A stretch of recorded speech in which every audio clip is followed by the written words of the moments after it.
When did you file? There are a lot of these things that I need to find a.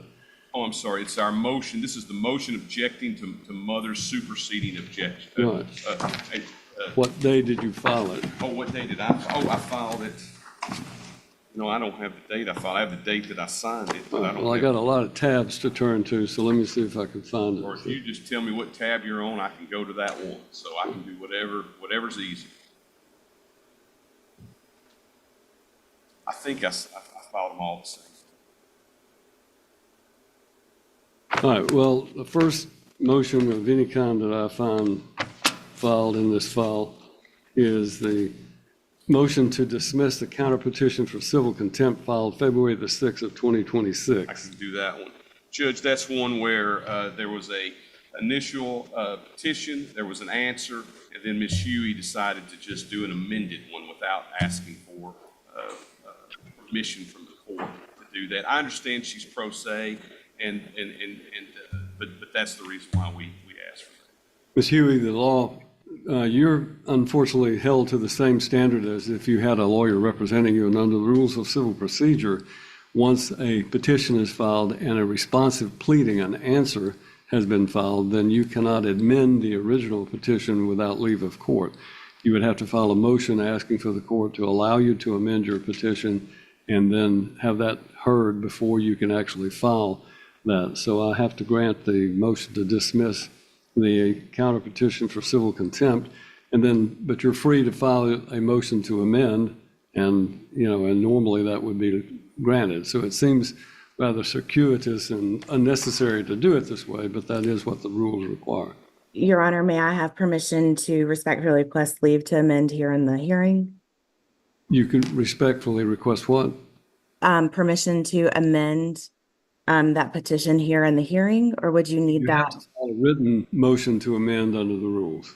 Yes, sir.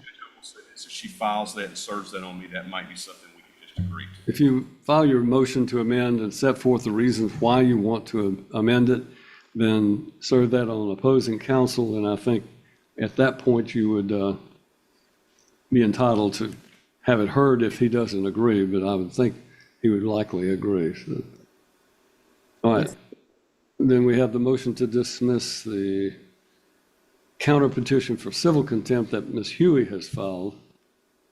That was filed February the 6th. That was actually the one we were talking about.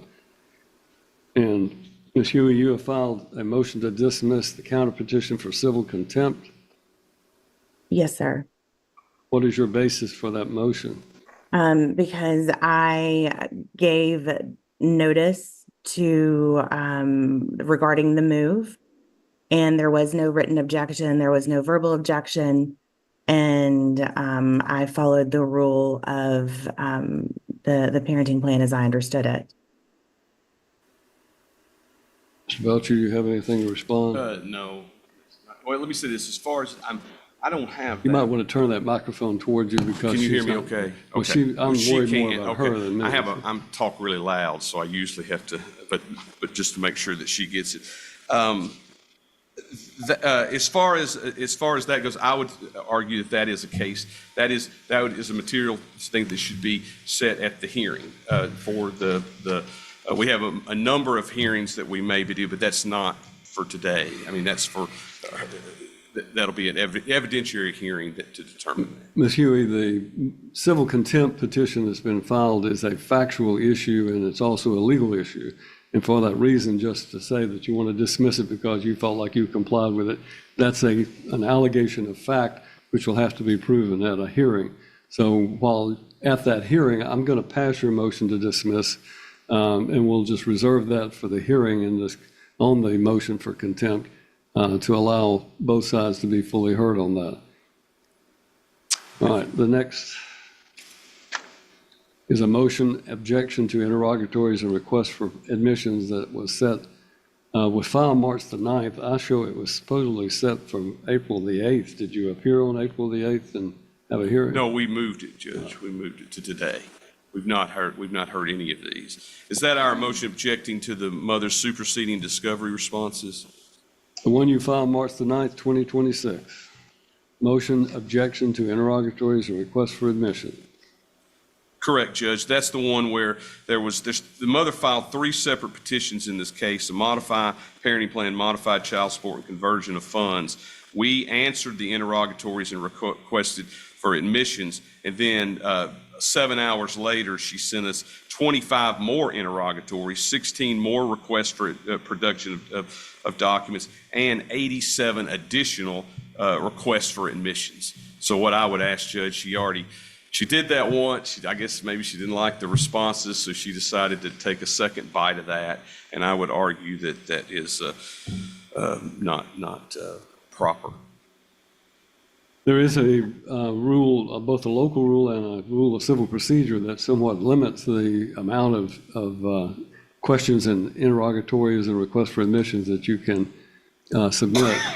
I'm going to grant the objection to the subsequent or superseding set of interrogatories.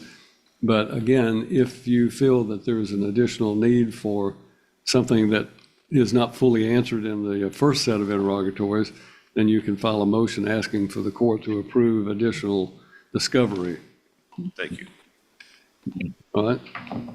Then we're moving to the motion for a temporary parenting plan. And Ms. Huey, I've already dealt with that. I cannot adopt a new parenting plan on a temporary basis without a full hearing.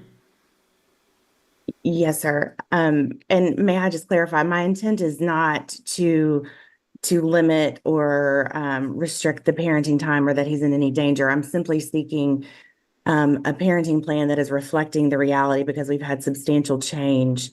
My older son has reached age of majority. It's just dealing with our younger son and trying to reflect actual parenting arrangements and reducing conflict and communication issues was my goal.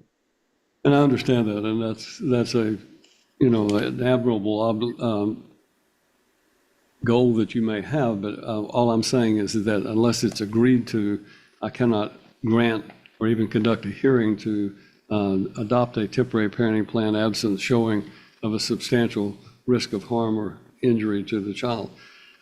So we'll reserve that, and perhaps you two can come to an agreement in mediation or whatever. There's a supplemental motion to determine a child support arrearage. Your Honor, that was the mother's motion. She's trying to seek set an arrearage from a date of divorce to present. I would argue that's also premature. We haven't done any mediation, and that would be something for a final hearing. Ms. Huey, do you want to be heard on that? It is typical that would be a hearing that would be conducted. That would be an issue that would be heard during the final hearing. Yes, sir. I understand that now. I was just simply seeking I didn't realize that was part of the final hearing. I was seeking to just bring matters before the court for resolution. All right. Do we have a supplemental motion for reimbursement of child-related expenses? Again, this would be, in my opinion, a part of the final hearing as well. If there are additional expenses, child-related expenses that need to be addressed, then that normally is done at the final hearing. And it will be based on what the prior temporary parenting plan or permanent parenting plan provided. Now we're looking at motion to compel discovery responses that Mr. Huey has filed. That's correct, Judge. We, on January 20th, we sent interrogatory responses on a number of questions, and I can submit these if you want to later, and you could do that, but there were several things that were just not answered. She objected to it, and she just didn't answer. There was, we think, one interrogatory and production of documents. There's 1, 2, 3, maybe 6 of those, and she just objected to them and wouldn't answer them. And like for instance, one, I said number 20 of the interrogatory, please state with specificity all complaints and allegations on which you intend to rely on as grounds, listing specific instances of misconduct by father, and state the names and addresses of persons who witnessed or have knowledge of any instance that you have listed. And she just wouldn't answer that, objected to that. And then do you want me to go through each one, or do you want to rule on each one of these? I don't want to rule on them at all. but I will do what I'm required to do. Well, fair enough, Judge. So we just want to know what she's going to say bad about the father, and we need to know what it thinks she's going to rely on at trial, and that was the point of that interrogatory. Ms. Huey, under the rules of civil procedure, when I first started practicing law, these rules had just been adopted. And older attorneys used to moan about the fact that it eliminated trial by ambush, which they really liked. They used to, not give the other side the information about what was going to happen, and they could ambush them at trial. The rules of civil procedure, when adopted, were designed to eliminate that, and so that both sides are entitled to have all information that's going to be introduced at the final hearing in the case.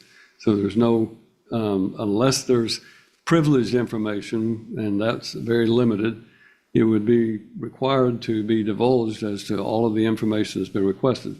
So do you want to have anything to say about why some of these answers were not provided? Your Honor, I responded in good faith and provided substantial information in my responses. And to the extent that there are specific deficiencies, I do remain willing to supplement appropriate requests. However, there were several requests that raised privacy, overbreadth, and proportionality concerns. And you want to point to me, number one, what I'm going to do is I'm going to order that you supplement your answers within a certain period of time, within 30 days that you file a supplement to your answers to discovery. And under the rules, you either answer them, or if you believe it's not appropriate, then you can file an objection to it, but you cannot just simply fail to answer it. So within the next 30 days, what I'm going to put in order down here is that you supplement your answer and you fully answer all of the questions. Any question that you believe is objectionable, then you have to file an objection stating with particularity and specificity what it is that you object to under the rules of civil procedure. Yes, sir. Just let me add that first one I mentioned was that. The second, I'll just kind of go over, but and I know you just said basically do all of them, but the next was that we asked for a earnings record by the Social Security Administration, that she provide that shows her past income. She didn't do that. Also, we're asking for statements of her checking, savings, money market account, and only since the date of the divorce. So it only goes back to 2020. And why would that information be relevant? Well, it's going to, as far as child support, that's going to be an issue, whether or not she has other income. And the same thing as far as Venmo, PayPal, Amazon, I just need to know what her income level is. That's why that would be appropriate. And as far as Social Security, I need to know whether or not she's underemployed, overemployed, whatever. But again, for child support issues, that we do that. And then I asked for a driver's license on number 16, and I asked for photographs of her home, including the outside the yard and the interior room. And the reason I'm doing that is because this is a custody case, and I want to know to make sure that there's she has appropriate place for the children to live. So those are the ones that. And let me say this too, Your Honor. When she sent her interrogatories, I sent her a deficiency letter back some time ago, outlining that, but I'm going to put that in the order also that she has 30 days to answer that. All right. Interrogatory number 9 was, interrogatory number 20 says, please state with specificity all complaints and allegations of which you intend to rely upon as grounds, listing specific incidents of misconduct by the father, and state the names and addresses of all persons who have witnessed and or have knowledge of any of the incidents you have listed. And then your response, Ms. Huey, was, the responding party objects to this interrogatory to the extent it seeks an exhaustive catalog of all allegations, incidents, and potential witnesses, as such request is overly broad, unduly burdensome, and not proportional to the needs of the case. What you would need to understand is that he has a right to know anything that you're going to try to rely upon when you get to court. So if you intend to rely upon any type of information or incident involving Mr. Huey, you must divulge that and answer this question fully. If you do not, then when you come to court and you attempt to get into something that was not supplied to in your answer to interrogatory, then the court will be, if he objects, then the court will be forced to exclude that information. Do you understand that? Okay. All right. So to the extent that number 20 my ruling is that she will have 30 days to supplement that answer Be glad to. with those instructions. Thank you. There's a question number 3. Provide a copy of your earnings record as provided by the Social Security Administration, and a copy may be obtained from the Social Security Administration. You have objected to that as cumulative, overly broad, and not proportional to the needs of this case, not reasonably calculated to lead to discovery. You want to answer or supplement your answer or objections on that?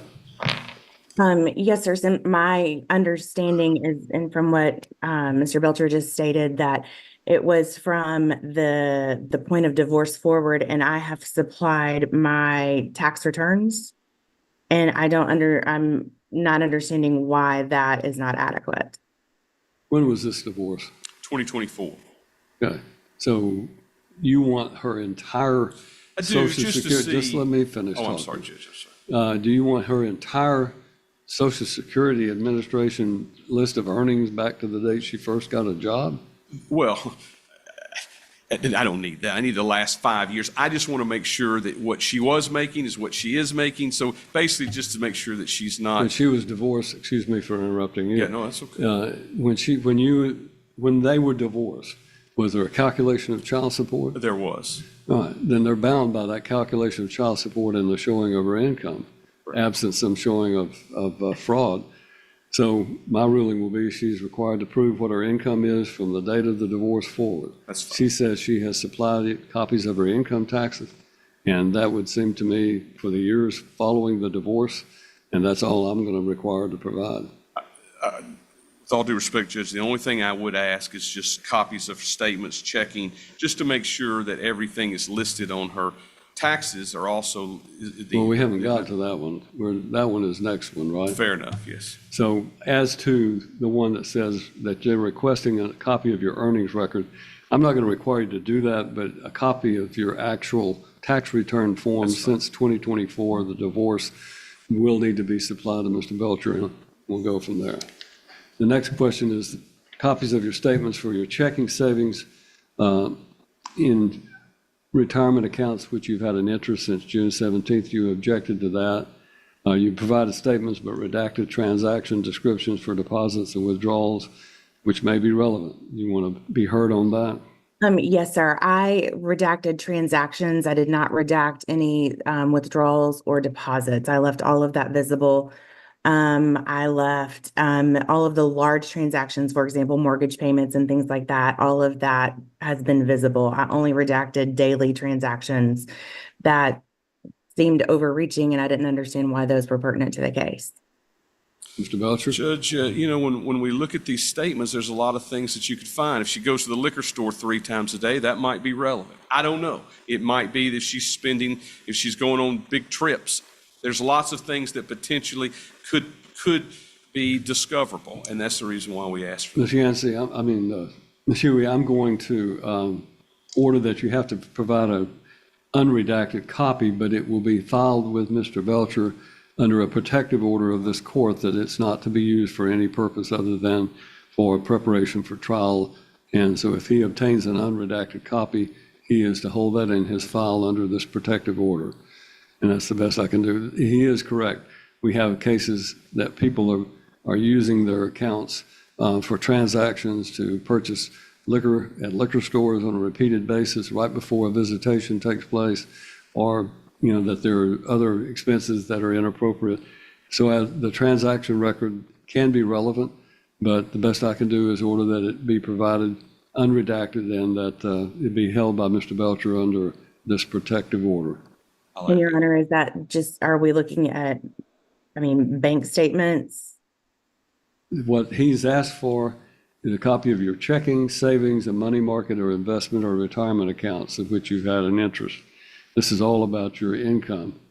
And what he's looking to see is if there are some people who try to hide their extra income, that they make a representation that they make only, this amount of money, but that their bank account records show that there is a substantial greater amount that is being deposited into the account, or that they're spending substantially greater amounts of money than their income would justify. And that's the reason that this becomes relevant. And okay, yes, sir. So to be clear, only my bank account, my checking account, savings account, or retirement account is what we're talking about. Is that correct?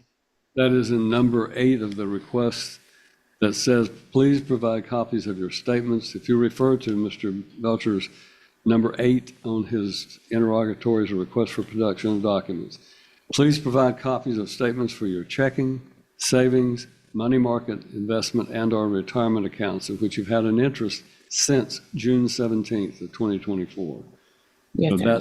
that's the question that I'm ordering. You have to file unredacted copies, and then that will be filed with them under a protective order. The same thing goes for number 9, which is copies of Venmo, PayPal, Amazon, Zelle. I don't even know what Zelle is, Zelly, Cash App, or other such accounts that you might have. And again, it's the same principle, that they're looking for any indication that you're actually have a greater income than what you are representing. And not to say that will be the case, but they have a right to see those unredacted. So number 8 and number 9, you'll have 30 days to provide that information. It will be provided under this order, which provides that information will be filed under seal to Mr. Belcher, and he will not be able to use or disseminate that information beyond trial preparations. May I ask one more clarifying question? All right? Regarding number 9, where there's Venmo, PayPal, Zelle, things like that, are all of because a lot of those are person-to-person transactions, may I redact the names, or do the names need to be included as well? Any reason why, if you're looking for the income information, there's really no reason the names would have to be at this point. Let me say this, we're going to allow you to redact the names if Mr. Belcher later determines that a particular transaction is one he needs to follow up on, then he can apply to the court to have that name unsealed. Yes, sir. All right. Number 16, a copy of your driver's license. And Judge, I provided a copy of my driver's license. The only thing that I redacted was my driver's license number. Skip. Number 21, provide photographs of your home, including the outside, the yard, and each interior room, including bedrooms and bathrooms. Now, you have any objection to providing those? Your Honor, I guess I just didn't understand the reason my ex-husband has been here several times, has been invited to come in and has declined. So I didn't understand, especially in those circumstances, how that was pertinent information and what could be gained from that. Where your children or child is going to be residing, and where do you don't have to tell me the address, but where are you? Mount Juliet. Where you are residing with your minor child does become an issue for the court to determine if the environment that you're providing is appropriate. And all I'm understanding he's asking is for you to provide copies of the photographs of the interior of your home, which normally you would do when you come into court to show that it's a good place for your son to live. So I'm going to order that you do that. It's a little bit unusual to require you to make photographs, but I can't require her to produce photographs if she doesn't have them. I can't make her go out and take photographs. Well, let me say this in the alternative, I guess, if your court could order a time maybe for us to go out and I could take the photographs. So you want to take them, or I you don't want want Mr. to Belcher do to that, take them? but I'll I guess, honestly, Judge, it feels very invasive and intrusive, why I asked it. especially when the father's been invited in before and has declined to be, specifically been invited to see it, come inspect, come see where your son lives, and has declined. There are photos of the apartment complex online. The idea that it is invasive and intrusive is correct. And unfortunately, when two people come before the court and I don't know either one of you.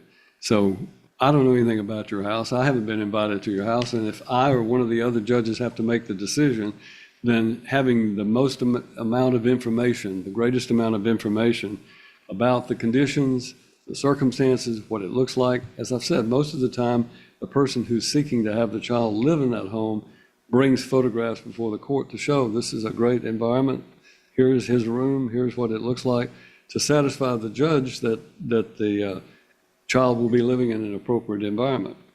I am not going to order that she has to provide those photographs. She can either produce them or not.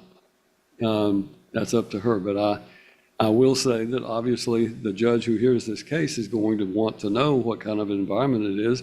And if she doesn't provide them, then Mr. Belcher, you and your client can argue to that judge or to me that her failure to provide copies of photographs that show what the environment was like may be an indication that there's an inappropriate environment. Let me ask this, Judge. If she provides, though, can she at least, I mean, if she does take pictures and she intends to show those, will she provide those to me ahead of trial? If you intend to take photographs and show them at court, you have to provide a copy to Mr. Belcher. If you do not, then that's your choice. But I'm not going to require her to go out and take photographs of her own home and then mail them to you. So if she's going to take them and use them at trial, then she has to provide them to you. Okay. All right, that concludes the discovery issues, if I understand correctly. You've already dealt with your motion to dismiss the amended petition, which she can do. You have a motion to change venue. Judge, the only reason I say that is the children are now are residents of Wilson County. They've lived there for more than 6 months. The mother now is in Wilson County. Where's your client? My client still lives here, but I'm out of Wilson County. So it's not a big deal. Listen, it was a very pleasant drive, but it did take an hour and a half to get from Mount Juliet to here. It was very nice this morning, but that's the reason why I'm asking that. It's just for basically convenience sake for the mother, the children, me. But let me say this, if she wants to have it here, I'm Ms. okay. Huey, I don't care where this case is And I don't heard. either. And if you want to have it heard in Wilson County, since you live there, then that's where the child is. That's where the court that would have the greatest opportunity to hear it. I'll be glad to change the venue to Wilson County. Do you want it changed to Wilson County? Well, so my concern is avoiding prejudicing the matters that are already pending before the court, and particularly the unresolved financial issues, the custodial count issues that arose while this was before the court. And my older son has now reached the age of majority. So I'm just concerned about moving it extending the times, additional costs and things like that. And I think it would be less cost if it was done in Wilson County because everybody's there. Almost everybody's there except for the father and the Well, father. normally it's the person who doesn't live in Wilson County who is objecting to it. I don't care. If you object to it being moved to Wilson County, we'll leave it here. If you want it moved to Wilson County, it should not make any difference. All that happens is that all of the pleadings that are here get transferred over under a court order to Wilson County Chancery Court.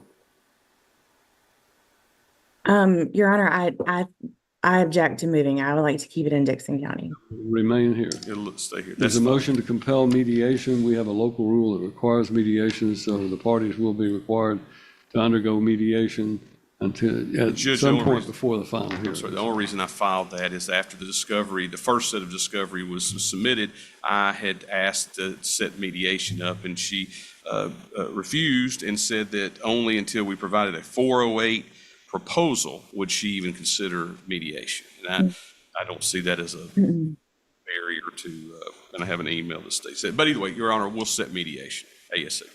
And lastly, there's a motion to dismiss the plaintiff's petition to modify child support. And obviously, the issue of child support is one of those things that, in my opinion, needs to be heard at the final hearing. The only reason I put that in there, Judge, is in her petition, she was asking that it be retroactive to the date of divorce. So that'll be for argument at the final hearing. You cannot get a retroactive modification of child support when there's a court order down, other than the fact that you could get it from the date of filing a petition to modify. In other words, you've got a court order down that sets child support. That is controlling until you file a petition to modify. Once you file a petition to modify, if it takes 6 months or a year or 2 years to get it heard, the retroactive modification can be to the point where you filed your petition to modify. But you Yes, sir. can't go from the petition to modify back to the date of the actual divorce, because that's a res judicata is the term we use to determine that. Yes, All sir. right. And I amended my petition. Mr. Belcher, would you draw an order, please, will. reflecting all of my rulings, and then submit that to Ms. Huey? I will. Judge, thank you. All right, thank you, Ms. Huey. You may leave our hearings.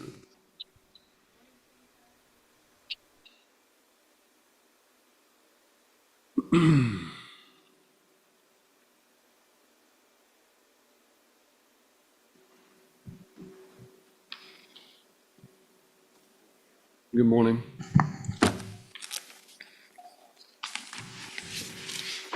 Judge, we've got a few matters. Nicholas Bellamy, the Montgomery County Bar, Your Honor, representing Michael Thomas. We've got a few motions pending before the court this morning. We have resolved a few by agreement. We should probably start with those.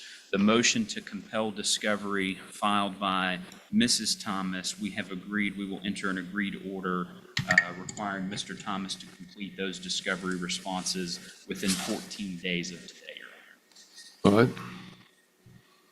With respect to Mrs. Thomas's motion for contempt regarding the alimony payment, the May alimony payment or support payment, temporary support and child support payment, were paid today. Are you reserving issue? Also, the auto insurance that was cut off will be cut back on today. That is correct. And then there's a health insurance issue that will be reserved for final All hearing. right. So that takes care of the motion to compel discovery and the motion for contempt. By my count, that leaves Mr. Thomas's motion to reduce support, motion to review DNA testing, and then his emergency motion for immediate return of the minor children. That kind of complicates everything. I anticipate, depending if the court's able to take up a hearing today, I do anticipate having a contested hearing on that motion. All right, well, let me run through, I would expect that will take some time. Let me run through the remaining cases and see where we are, and I'll come back to you. Very well. Thank you, Judge.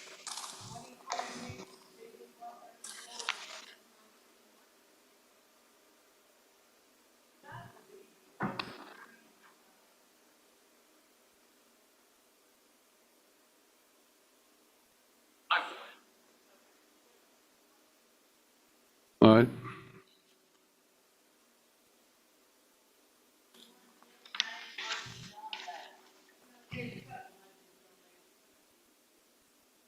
Taking time, I filed a motion for Mr. Bates to be arraigned and for a trial date to be set. All right.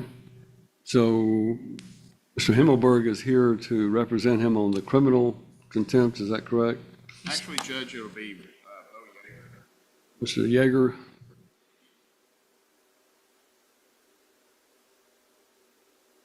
You still represent him on the civil matters?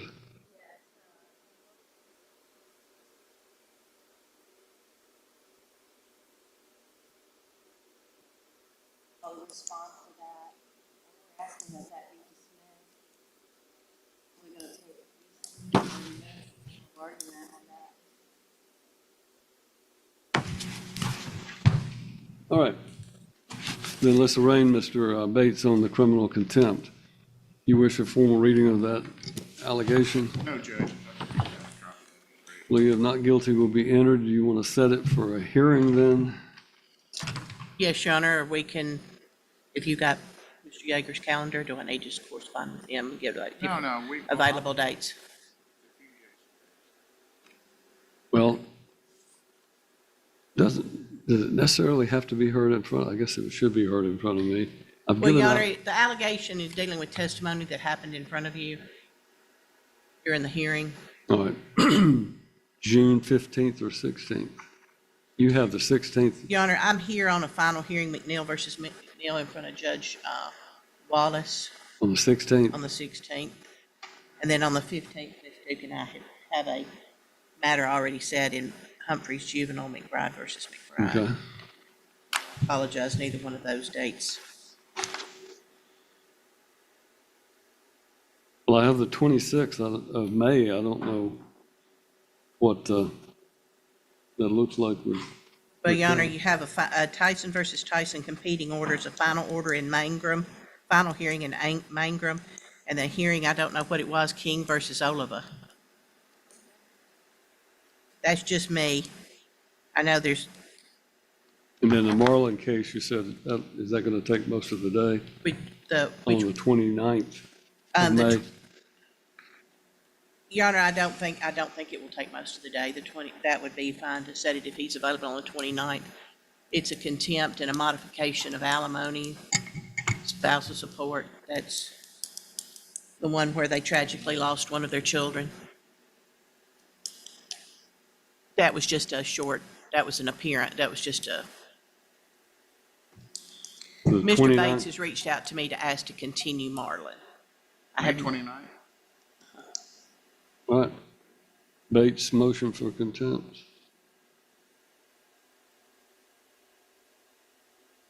Thank you, Your Honor. You may. Pardon? It was served on him, and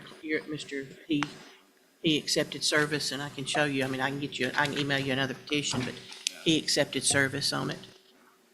Yes, sir. Thank you, Judge. You're welcome. Okay, then, Your Honor, the only other motion that's on the docket for today is my motion for Your Honor to consider attorney's fees. Your Honor will recall, we tried this matter over a series of 5 days, starting in August of '24 and finally ending in August of '25.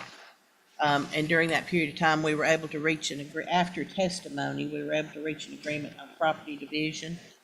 And then we proceeded on the issue of adoption of a parenting plan. Both parties had requested attorney's fees. Your Honor took it under advisement after the August hearing and then issued your order in September. And what we are asking, Your Honor, is we have filed a motion requesting that the court assign attorney's fees and extraordinary fees, particularly the guardian ad litem fee. And also a mediator's fee. Your Honor will recall, I'm not going to belabor the points on doing it. I would just request that if the court considers an award of attorney's fees, that I be allowed to submit my hourly billing, and Your Honor determine which portion would be attributable. Particularly on the mediator's fee, Your Honor, you recall we went to mediation one time. We came back to court. This was when Mr. Bates was represented by Mr. Potter. That's where he fired Mr. Potter? In the middle of mediation, he fired Mr. Potter. We went back to try to resolve the mediation. We tried to resolve the property issues, and so we incurred an additional mediator's fee and time at that. And Mr. Bates became disheartened with Mr. Potter and because of certain issues that he fired Mr. Potter, and so that mediation should necessarily be attributable to him. Your Honor will recall that this matter originated with Mr. Bates with the criminal matter. He started out supervised visitation. We went through counselors. We came to court on, I believe, 5 different occasions for the court to expand his visitation with the children. And as a result, he pled guilty on the domestic assault.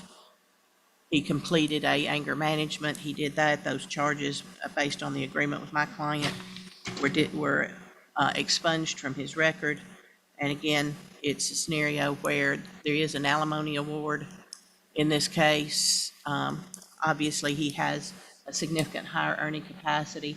And Your Honor, the underlying criminal contempt matter that we've just arraigned him on, you will recall that Mr. Bates, during the pendency of this case, was supposed to deposit funds into the account. He was supposed to account for all his business dealings. And lo and behold, we find out that Mr. Bates created a secret account and paid cash for a piece of property, which he purchased in his own name. He testified that he expended an exorbitant amount of funds to remodel and to build a home, to do things on that property during the pendency, all without the court permission. Those were not disclosed in discovery. That was all testified to at the hearing. And again, it's just our request, Your Honor, that Your Honor, consider an award of attorney's fees on behalf of my client. I was handed today, right before Your Honor took the bench, a response that apparently was filed this morning. And again, the sum and substance of the recitation of facts is, Ms. Anderson said it's correct that attorney's fees in divorce cases are considered as spousal support and considered as an alimony award. And again, as she sets forth in her response, the factors set forth the total amount of the attorney's fees and whether the attorney's fees are reasonable, and were they necessary. Again, Your Honor, will recall, we took up the better part. This case originated in 2022, when we took up virtually every time Your Honor was on the bench from 22 through 25. This case was on Your Honor's docket at each month that you were in Dixon County on these issues. And we would request that Your Honor allow me to submit my affidavit of fees and extraordinary expenses, and you consider an award. Ms. Anderson? Your Honor, I had filed a response. I wasn't sure if you had a copy of it. I just looked at it in the file. I had not seen it until a moment ago. I filed this response requesting that the motion for attorney fees be dismissed. I believe that the motion that's been filed is untimely. We had a trial where there's an order that said we were supposed to pursue attorney fees at trial. It's in an order signed by Your Honor. There was no evidence presented at the trial. Ms. Bates had the opportunity to ask for attorney fees while we were here. As Ms. Roberts had said, we were here for 5 days. I know they all weren't full days. A couple times people had gotten sick or whatever, but we were here for 5 days, and she never once brought that issue before the court. It's now been almost a year since the party's last hearing date. I would direct Your Honor's attention to the order that you signed on September 15th. We had completed about 2.5 days of trial, and we had settled the entire case with respect to alimony, property division, primary residential parent. Everything was settled. That you signed that on September 15th, 2025. And in that order, we agreed, we announced it in open court. Mr. Bates agreed that the mother, Miss Bates, was going to be the primary residential parent, and the only issue that was left was the residential schedule, like decision-making, who was going to get tax deduction, things like that. And in that order, it says that each party reserves the right to request attorney fees at that time. We knew we were coming back on July 31, 2025 for the next hearing date. And we came back on that day, July 31, 2025. There was no evidence presented. We needed a few more hours of trial time, and we came back on August 15th, and we finished up the case that morning, and there was no evidence presented during that whole entire proceeding. So I believe that this request for attorney fees now is untimely. They had the opportunity to present this during the trial, and they sat on the rights and didn't do it. You've already signed an order dated September 15th, 2025, telling the parties if they want attorney fees, bring it to Your Honor's attention on July 31, 2025, which they did not. It's been over a year since that was filed. And I know that, it is in your discretion that you may award attorney fees. There's actually a statute on that. It's under 36-5-103. It talks about attorney fee awards, that they may be awarded, that Your Honor has discretion. But if you look at Section C of that, it talks about a prevailing party. And a prevailing party in a contempt issue, in an enforcement issue, and if you want to alter parenting time, if you want to change custody. No, we'd already determined that the mother's going to have custody. So the issue that was left to be resolved on that last day and a half was just the father's parenting time and who gets the tax deduction and how much the child support was going to be.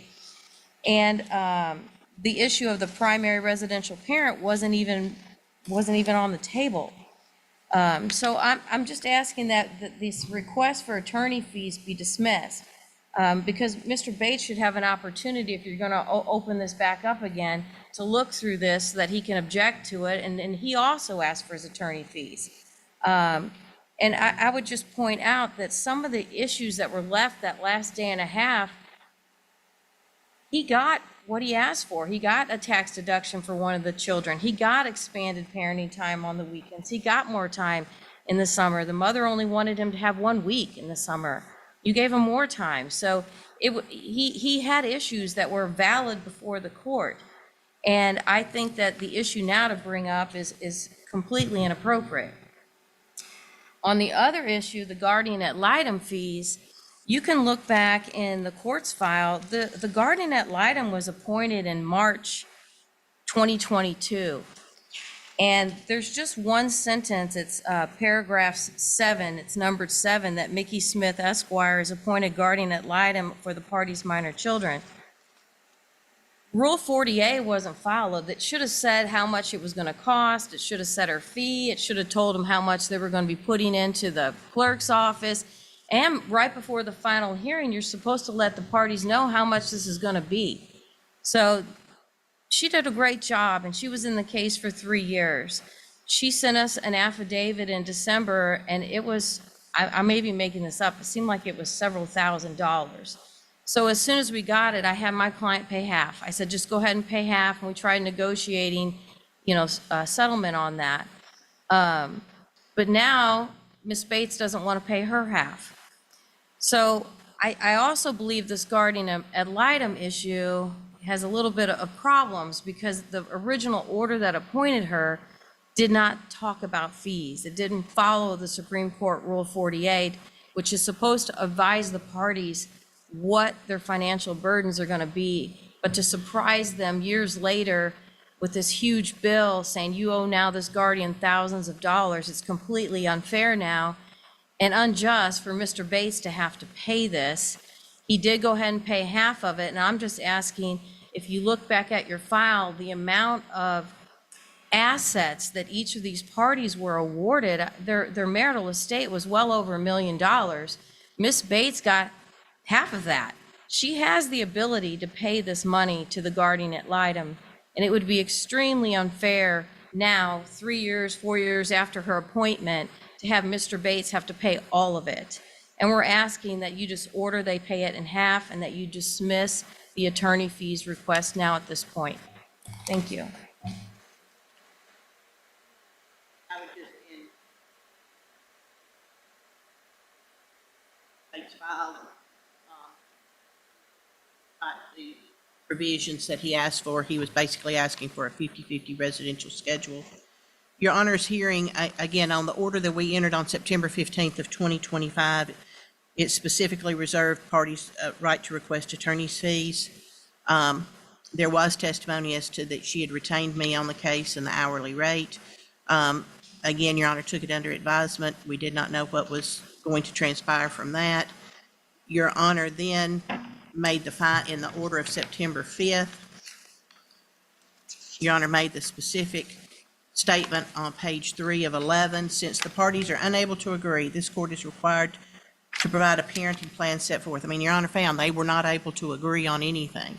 The stipulation at the beginning that she was the primary residential parent was done from the beginning, but argued that he should have equal time based on the court's prior evidentiary hearings and the testimony of the therapist, Ms. Pate and Ms. Morton, and the recommendation of the guardian ad litem, the court's own observation of the parties' demeanor and credibility. The court finds that an equal residential schedule would not be in the children's best interest. So we were arguing over substantive matters, Your Honor. It's to come in and say, oh, we stipulated one part of a parenting plan, and therefore there was nothing to litigate. But the devil is in the details, as Your Honor knows. We litigated every aspect of that parenting plan. The final decree did. Mrs. Kelly Jo Bates is awarded an absolute divorce on the grounds of cruel and inhumane treatment, also known as inappropriate marital conduct. And again, that was the request that was made. She was victorious in getting the divorce. She was victorious in getting named as the primary residential parent and had to defend vigorously the schedule that the court finally adopted. So again, Your Honor, and as far as the attorneys, as far as the guardian ad litem fees are concerned, they were reasonable and necessary. I can provide the court a transcript if necessary about the appointment. It was my understanding at the time, and again, I didn't pull that because again, I did not, even though this motion for attorney's fees has been filed since December, I did not receive Ms. Anderson's response until right before Your Honor took the bench, and on the appointment of the guardian ad litem. It was my understanding, and again, my thing is that Mr. Potter, his attorney at the time, stipulated and agreed that that would be appropriate. And so, again, I'll have to go back and review the transcript on that. So I don't have an independent recollection. I do recall during the pendency of this that they continue to file motions to expand Well, his I'm going residential to, time. basically, I understand Ms. Anderson, but at the time that the guardian ad litem was appointed, both parties were in agreement with it, and there was no objection made by Mr. Bates's lawyer at that time. In fact, I think both parties were more than willing to allow Ms. Smith, who has long served as a guardian ad litem in these kinds of cases before this court, and her fee schedule was known to both Mr. Potter and Ms. Roberts. So this court is of the opinion that the guardian ad litem's fees were reasonable and should be approved. However, I do find that they should be split equally between the parties, and that Ms. Bates should pay her half because that was the agreement that was made at the time. It may not have been an agreement, but that's tacit in this court. Yes, Your Honor. And again, I would say, Your Honor, that the evidence was clear at the court that Mr. Bates used the marital funds through the company Infinity Builders. And we produced checks at the hearing where I know at least one occasion he paid $25,000 to Mr. Potter using joint funds that my client did not have the benefit of. And then there was additional payments that were shown in the bank records that he paid Ms. Anderson through business funds. And so, again, it's a scenario where the entire lifestyle of Mr. Bates was funneled through, and he was able to pay his attorney's fees as they went. And he paid Mr. Potter and Ms. Anderson through marital funds, and that was through the business that he was supposed to be putting into the account. So Mr. Bates paid his attorneys, and This evidence was never brought. Trial, which is when it should have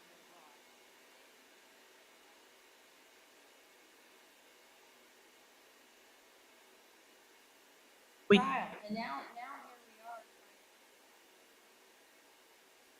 Relevant statute goes back, I don't know. Well, I understand you're objecting, but let's let Ms. Roberts finish her argument, then I'll give you that opportunity. Your Honor, it was brought up at trial. We submitted the documents, and I asked him particularly at trial.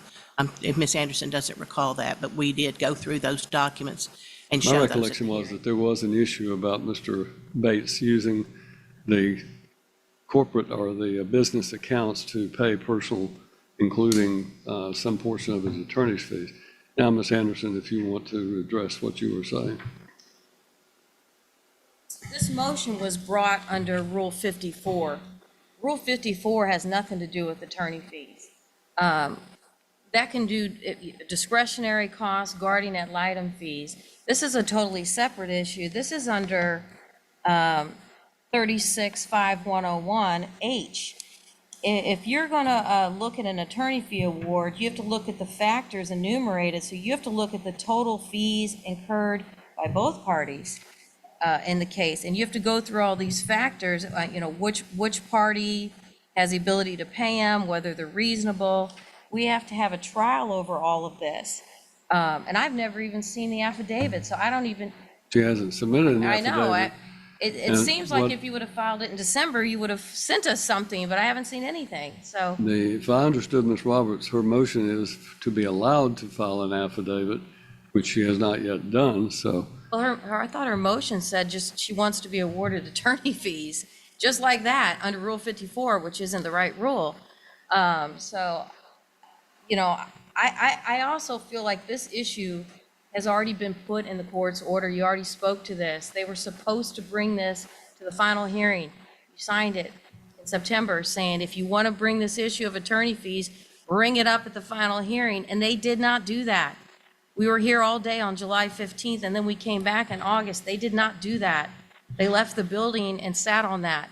And then they waited until December and said, oh, we need our attorney fees. And they filed a motion under Rule 54, never sent an affidavit for us to even look at. And here we are 5 or 6 months later for something that should have been done a year ago. And I'm just asking that if you found that it's untimely and that they didn't file it during the hearing and that it needs to be dismissed.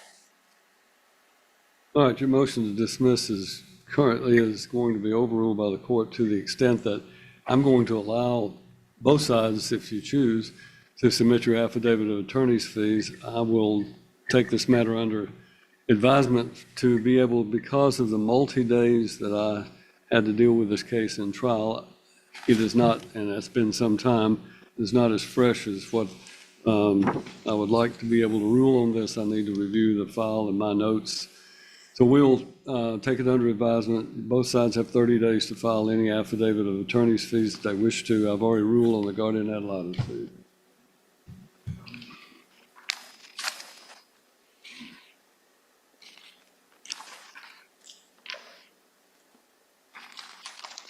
All right.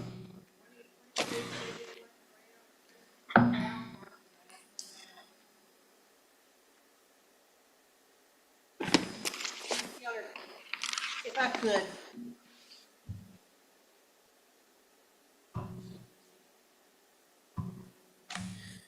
Your Honor, we filed this motion, this petition. It's a petition to establish paternity and to adopt a parenting plan. And it is, their urgency has created itself in this matter as the parties have 2 minor children.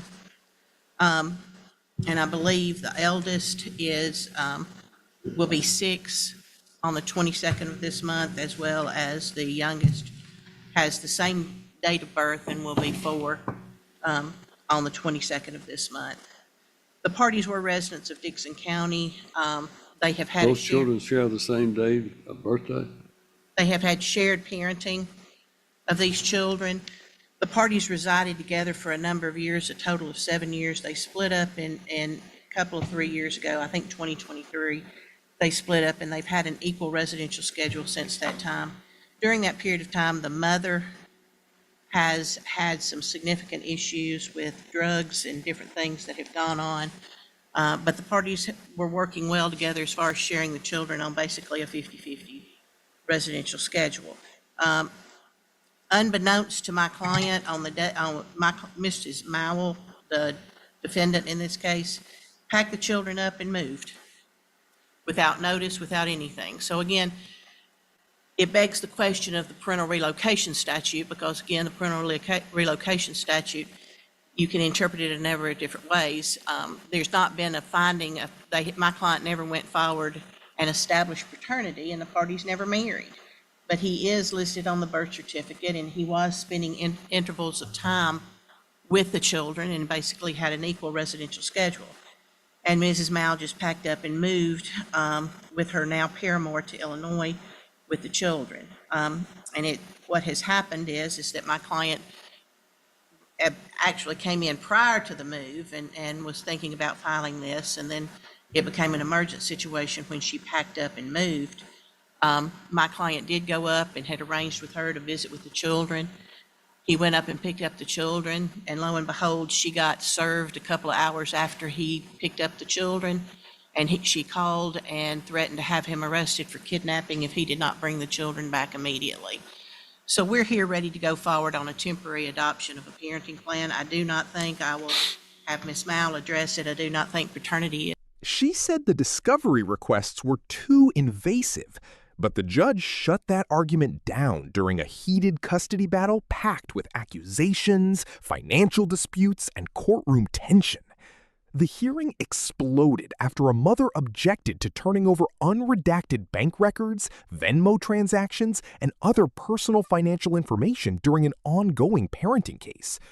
The judge explained that when parents fight over custody and child support, the court has the right to examine whether someone is hiding income or living beyond what they claim in court. Things got especially tense when the mother argued that requests for photographs of her home felt very invasive and intrusive. But the judge fired back with a blunt reality check. That is correct. Then came the strongest moment of the hearing. The judge explained that once parents bring a custody fight into court, private life stops being completely private, because judges must know what kind of environment a child is actually living in. He warned that if she refused to provide information about the home, the other side could argue she was hiding an inappropriate environment from the court. The courtroom stayed tense as the judge ordered unredacted financial records to be turned over under a protective order, while repeatedly reminding both sides that family court is not trial by ambush. Do you think courts should have access to this much personal information in custody cases?